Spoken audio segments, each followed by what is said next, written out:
Earlier, we saw how Watermelon Miller's prize fruit ended up being sent to President Wilson. Guess what the little town of Pine Ridge, Arkansas sent to President Harry Truman for his inauguration in 1948? You guessed it, a Rhode Island Red. Oh, and it was delivered by quite an entourage, as you'll see in this January 1948 installment of Lum and Abner Go to Washington. The Lum and Abner Show on the air for Frigidaire. Frigidaire, a division of General Motors, presents a brand new comedy show starring Lum and Abner.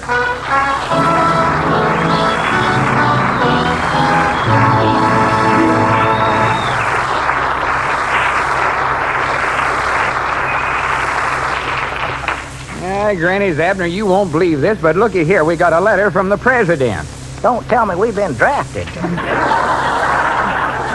No, we've been invited to Washington to attend the inauguration. Well. Yeah, he said something? Oh, yeah. What is inauguration?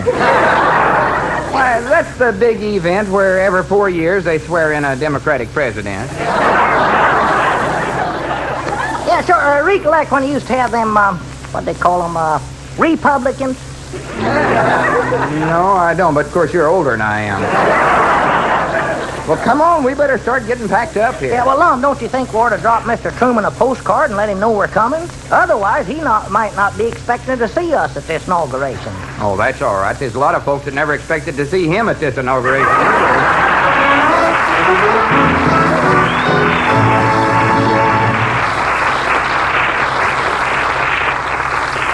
America's #1 refrigerator is Frigidaire. Yes, any way you look at it, America's #1 refrigerator is Frigidaire. #1 in popularity. For more Frigidaire refrigerators serve in more American homes than any other make. #1 in thrilling new advantages, as you can see for yourself at any Frigidaire dealers. And #1 in dependability.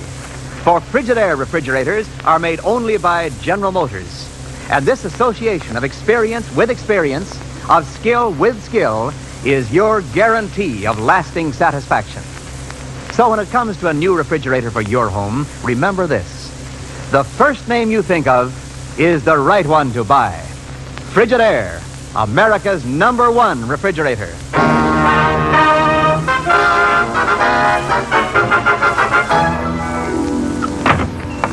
Well, there's my hand satchel, Lum. That thing's so heavy I don't believe I'll ever get it to Washington, though. Well, what are you taking so much junk along for? We're just going for a visit. We ain't been elected to nothing, you know. Well, you know how Elizabeth is. Insisted on me taking some of the outlandishest things. Why, she even wanted me to take a necktie. Well, you really ought to have taken one, too. We'll have to dress fancy in Washington, you know. We will, huh? Oh, sure. Down to a lot of them congressmen will more than likely wear tails. Well, judging from what Truman said about the last Congress, I don't doubt it.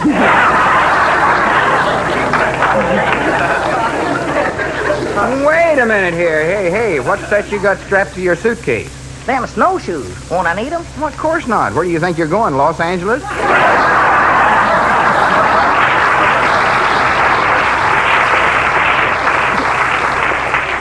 Well, I don't know what route we're going by. Have you got the railroad tickets yet? No, but the feller in the ticket office is trying to get us some. He's going to call us back. You know, Lum, maybe we oughtn't to go. Why not? Don't you want to see the president? Why, sure, I'd love to, but, Lord, I just hate to barge in on him without letting him know first. Well, wait a minute, Abner. We ain't going to stay at his place.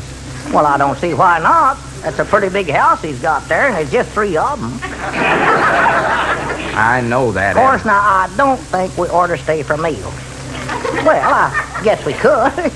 If his woman's anything like Elizabeth, she'd be glad to sit on a couple of extra plates and choke out a few extra biscuits, I reckon. Well, now, listen, Abner, we ain't going to stay with the Trumanses. They're more than likely have a house full of relays. Wait a minute, I believe that's our ring. Well, what do you invite us for if you don't want us to stay with him?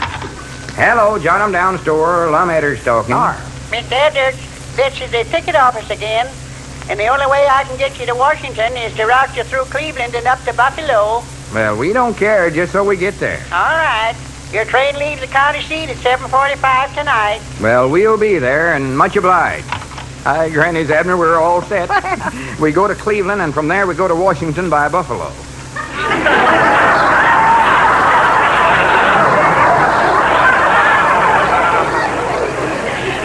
By buffalo.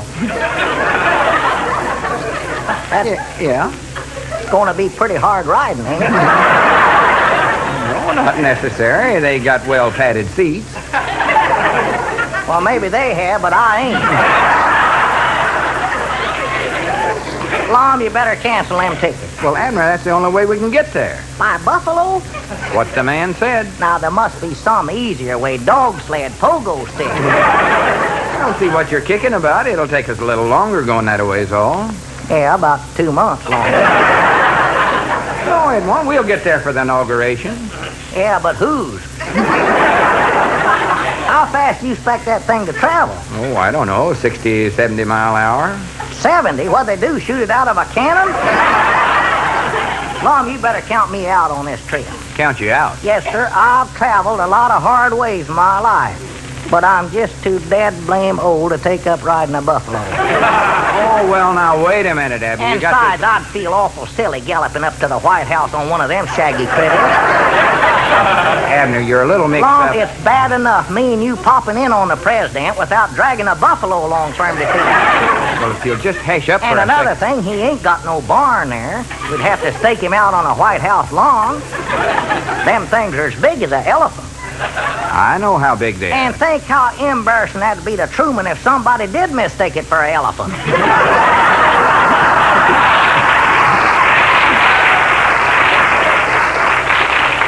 Oh, it's the Democrats that run him right out of the party. No, we better not go, Lom. Mr. Truman never speak to us again. Well, Abner, for your information, we ain't going to ride no buffalo. We're going on a train through the town of Buffalo. Well, that's a lot better plan. Glad you changed your mind. I never changed my... Wait a minute, there comes Ben Withers. I think I'll ask him if he'll drive us into the depot at the county seat. Well, you can ask him anything you want to, but I can tell you right now what the answer will be. Fine. You know, Ben's whole trouble is he never listens to what you say, and I'll prove it to you. Just watch here. Good afternoon. Say, Ben, there's a big green dragon following you there. Fine. See there? Well, anything exciting happening around here? Well, yeah, Ben, me and Abner are going to Washington for the inauguration, and we was just wondering By if the way, Lom, Yeah? how many eyes did that dragon have? Huh? I just happened to think if it's got 3 eyes, it might be the same one that old man Bates had followed him home New Year's Eve. Dog, is there actually one running loose around here? All right, Abner, don't you get started, too. Maybe we could ride him. So you're going to the inauguration, huh? Yeah? You'll enjoy that highly if it's anything like the one I attended. I'll never forget that inaugural parade. I stood there proudly waving at President Zinkelfoos. Zinkelfoos? He never was president of the United States. Of course not. He was president of Mount Ida. That was the year Mount Ida seceded from the Union. What? I never heard nothing about that. Well, they had to keep it pretty quiet so that President Zinkelfoos could continue to collect his unemployment insurance checks from Washington. Yeah, well, Ben, I wish you'd go and get your car, because we got to catch that train by 7:45. Yes.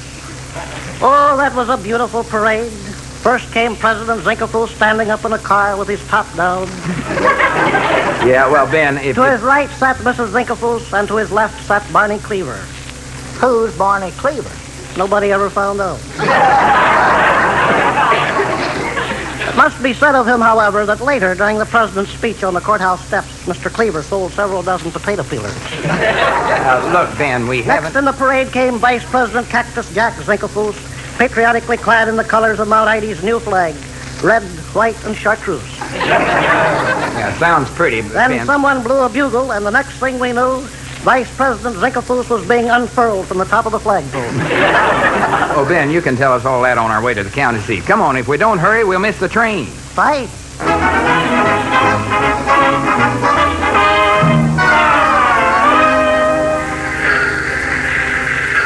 Well, Granny's Ben, your old car made it after all. We got 5 minutes before our train pulls out. Have you got the tickets, Abner?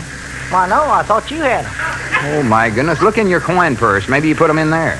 Well, Lum, I hate to unsew my underwear just for that.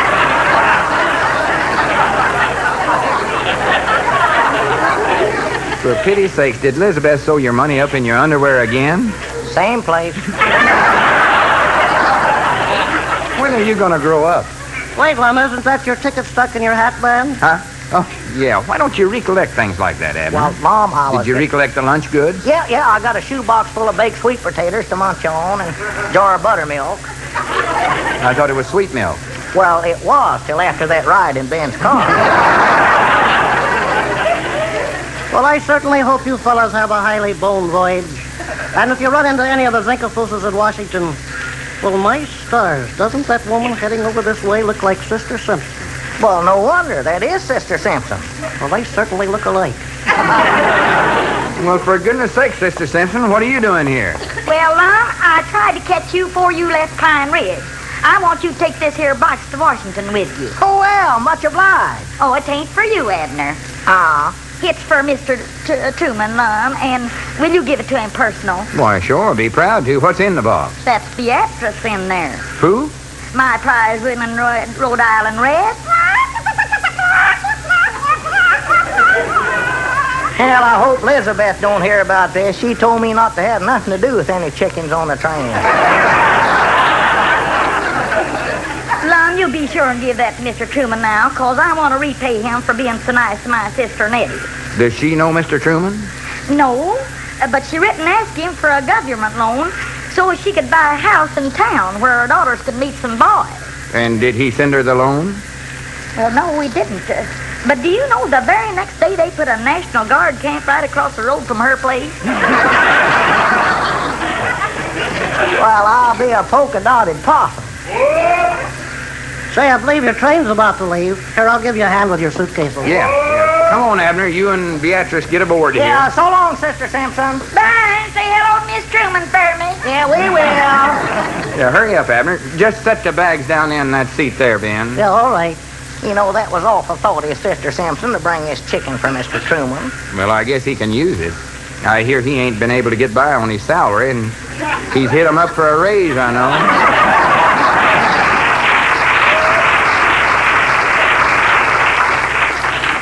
There's Sister Simpson out there on the platform waving to you fellas. Oh, yeah. Goodbye. What's he trying to say, Lum? Oh, I ain't got the least idea. Well, what are you moving your mouth like you're answering her for, then? Well, that's what folks always do when a train's leaving. Nobody ever knows what anybody else is saying. Everybody always pretends they do, you know. Nod your head and smile, and they always laugh. Yeah? Yeah, that's the way. She seems to be signaling us like something's wrong. Well, I don't know what it could be. We didn't forget Beatrice, did we? No, we didn't. I can't imagine what it could be. Well, whatever it is, it's too late now. Washington, here we come. Yes, sir. Here we... Wait a minute. What am I doing on the train? My goodness alive. That's what Sister Simpson was trying... Hey, Lon, put on a brake. Pull a whistle. Do something. Now, wait. Let's not get excited. But, Ben, if you don't get off now, you'll have to go all the way to Washington with it. Play.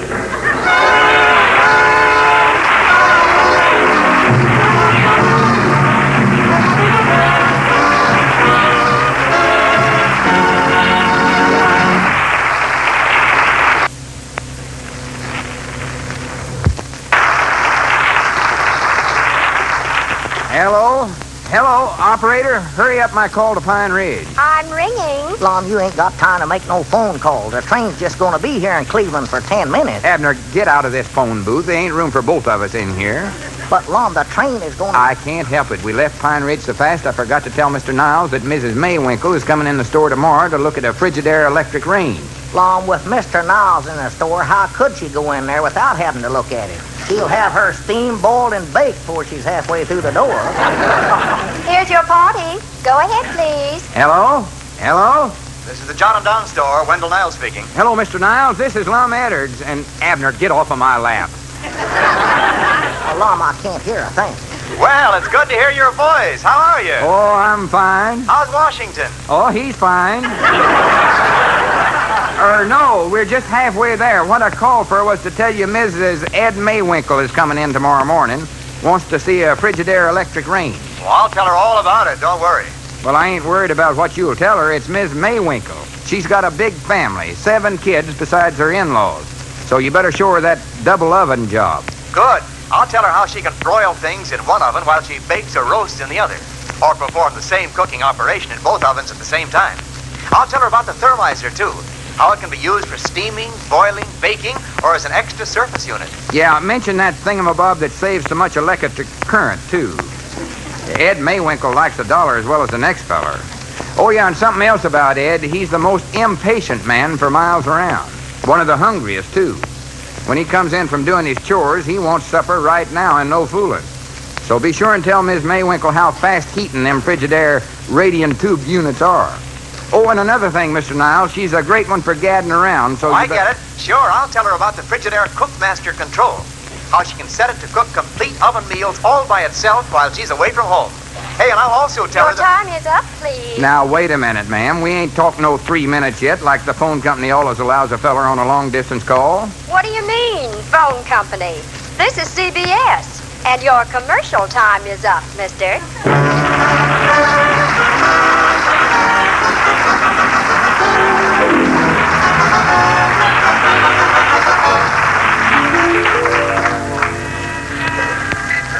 Doggy's Mom, look at that sign. You got us in the wrong state even. Pennsylvania. It says Pennsylvania Avenue, and we're right in the heart of Washington, D.C. Hey, what does that D.C. stand for? Don't you know yet? Stands for Democrats in Control.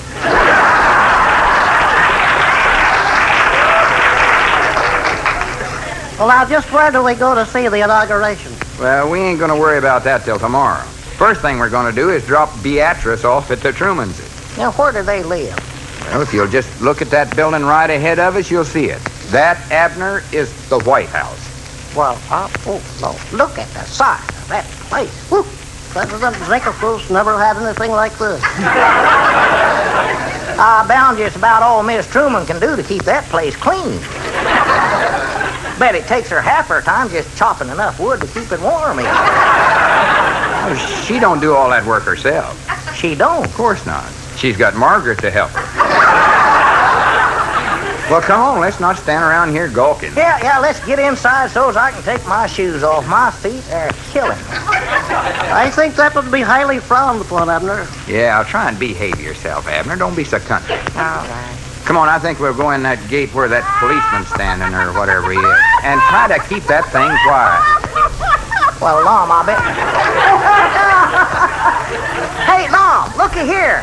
Beatrice laid an egg. Well, good.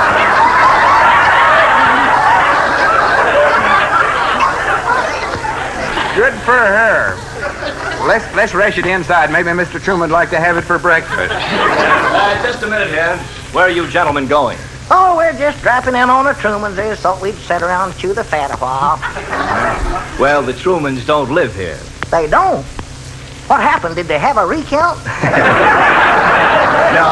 No, you see, the White House is currently undergoing a program of remodeling. Ain't Harry got that porch built yet? Don't you never read the papers, Abner? They're remodeling the whole inside of it. What for? Well, as I understand it, the president had a chance to buy a set of plans awful cheap from a man with a mustache who suddenly found out he had no use for them.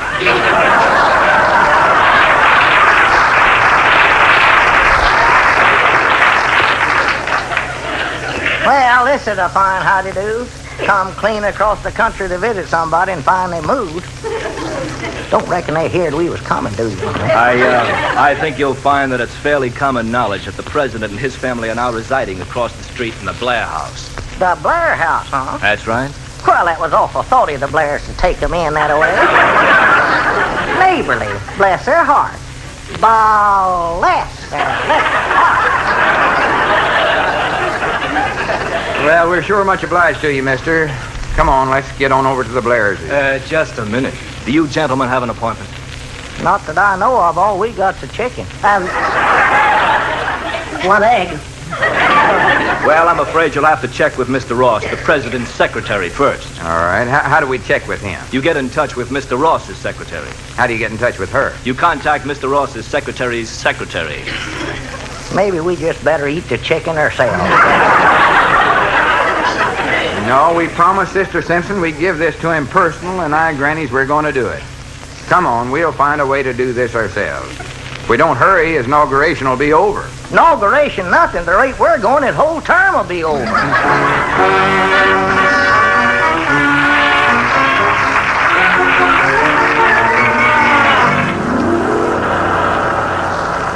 Well, yeah, Lum, I think this sightseeing trip is a good idea, but I thought we come here to see the president. Well, keep this quiet, but I found out this tour final takes us inside the White House. Oh? And when we get inside, we'll sneak away and find Mr. Truman's office. Yeah. On the left, you see the famous Smithsonian Institute.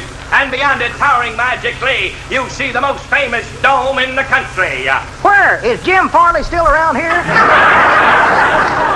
Hush up, Abner. That's the Capitol Dome. The Capitol was started in 1792 and completed in 1905. Grannies, it's taken them over 100 years to build it. Sounds like a WPA project. And to your right, folks, you see the famous Washington Monument. Is that Washington's monument? Yeah, sure. Well, it's sure. I know what you're going to say, and it's silly. It ain't supposed to look like him. I weren't going to say that. I was just going to say they drove the wrong end in the ground.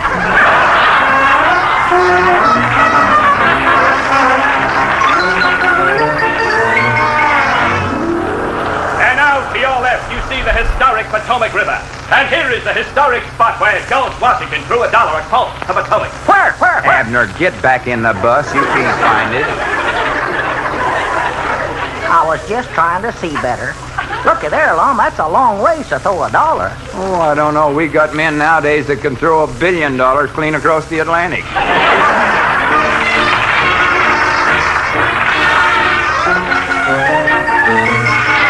Now, folks, I'm going to have to ask you to be as quiet as you can while we go through the White House. Come on, Abner. Now's our chance. Let's slip up them stairs. This is the main hall. On this floor is the public reception room, including the east room, the tea room. Lum, you sure we won't get arrested for this now? Why, of course not. This all belongs to the citizens of the United States, and we're paid up members in good standing. Or that is, we are till March the 15th. What if that FBI catches us in here? Oh, don't worry so much. Try that door there. See if that's Mr. Truman's office. All right.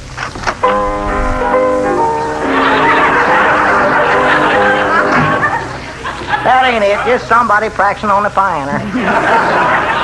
Well, let's try another door then. I'll never be able to face Sister Simpson again if we don't get this chicken to him. You want me to try this one? Yeah, try that door there. Yeah.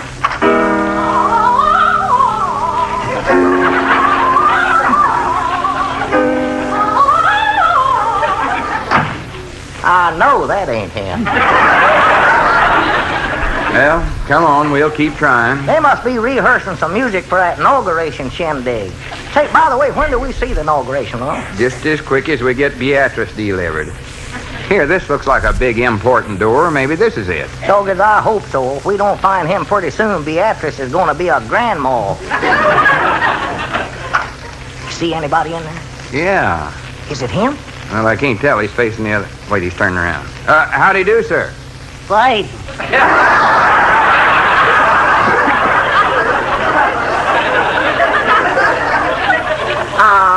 Well, for goodness sakes, Ben, what are you doing in here? Well, I was just chatting with my old friend Alban. Alban Barkley? No, Alban Zinkelfoos. He's a personal friend of Mr. Ross's secretary, so I spoke to him about you fellows wanting to see Mr. Truman. Why, that's great, Ben. Wonderful. And Alban informs me there's nothing he can do about it. Huh? Yeah, looks like we might as well forget about Beatrice. Now I wonder if we can get some seats for the inauguration. Oh, you ought to be able to get plenty of good seats now. It was over 2 hours ago. Oh, no, don't tell me we... Oh, no. Dog Islam, let's go get on a train before we miss that, too. No. Let's go back to the Blair House and try once more to give Mr. Truman his present. But, Lum... Come on, we promised Sister Simpson we'd do it.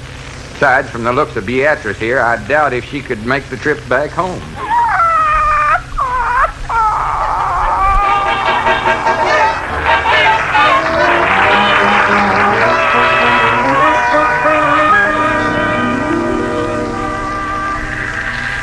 we can't stand here in front of the Blair house with that chicken the rest of our lives. Yeah, let's go back to Pine Ridge and mail it to him. Yes, Plum. Our train leaves in less than half an hour. Well, Grannies, I ain't leaving till I deliver this chicken. Hey, wait a minute, Lum. Where are you going? I'm going to give this to the next feller that walks across Pennsylvania Avenue and ask him to give it to the president. Oh, Lord. That Lum is stubborn as a blue-nosed mule. Talking to him just like arguing on a stump on fire. Right. Looks like he's found somebody. See there? Talking to that gray-haired man with the glasses and the bow tie. Yeah, he'll stand there and flap his jaws for a half hour. We're going to miss that train just as sure. No, here it comes. We can make it all right now. Well, hurry up, Lum. Did he say he'd take the chicken to the president? I dog it, Lum. You must have given it to the right man. Look at there. He's going right in the Blair house. Well, he said he knowed Mr. Truman about as good as any man alive. What did he say when you handed him the chicken? Well, I told him it was a Rhode Island Red and asked him if he could carry it all right, and he said, well, I carried Rhode Island last fall. I guess I can do it again.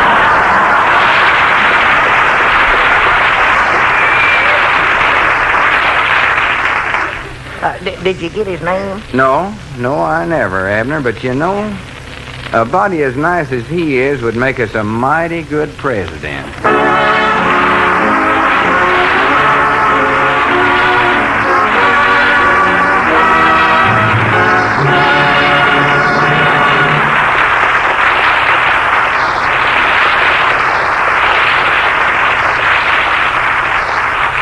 Lum and Abner will be back in just a moment. But first, here is an important question. Wouldn't you like to be sure, really sure, when you buy your next refrigerator? Then choose Frigidaire, America's #1 refrigerator. Frigidaire, the only refrigerator with a meter miser, simplest cold-making mechanism ever built. Your Frigidaire dealer will tell you about many different types and sizes, so you're sure to find just the right Frigidaire refrigerator for your needs.